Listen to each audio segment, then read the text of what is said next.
So sector mutual funds విషయంలోకి వస్తే మీరు గమనిస్తే ఈ మధ్య డిఫెన్స్ థీమ్ వైపుగా ఎక్కువ మంది మాట్లాడుతూ ఉంటారు.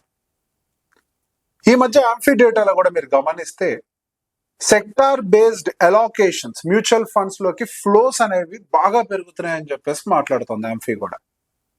మంచి విషయమే, మ్యూచువల్ ఫండ్ అవేర్నెస్ రావడం మంచి విషయం, అందులో ఫండ్ కేటగిరీస్ సంబంధించి కొంత అవేర్నెస్ రావడం మంచి విషయం, దానికి సంబంధించిన న్యూస్ ని ఫాలో అవ్వటం మరింత మంచి విషయం.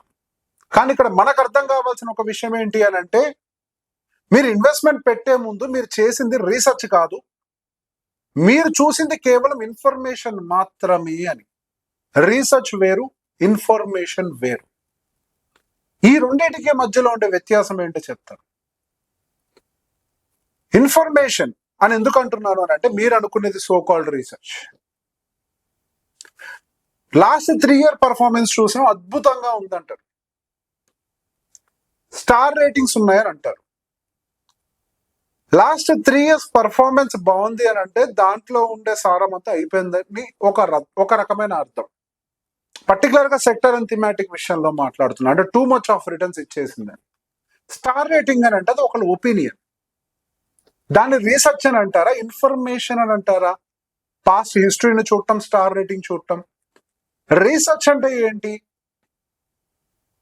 అసలు ఆ సెక్టర్ ఎంత ప్రీమియం, ఎంత మల్టిపుల్స్ తో ట్రేడ్ అవుతోంది, ఆర్డర్ బుక్స్ ఎట్లా గ్రో అవుతున్నాయి, ఎర్నింగ్స్ ఎంత పర్సంటేజ్ తోటి ఇంప్రూవ్ అవుతున్నాయి, ఇవన్నీ కదా మనం అర్థం చేసుకోవాల్సింది.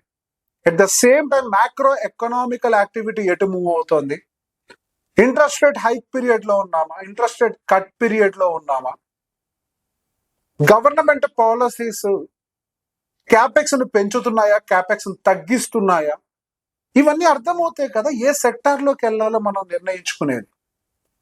ఇదంతా చేస్తే రీసెర్చ్ అంటారు.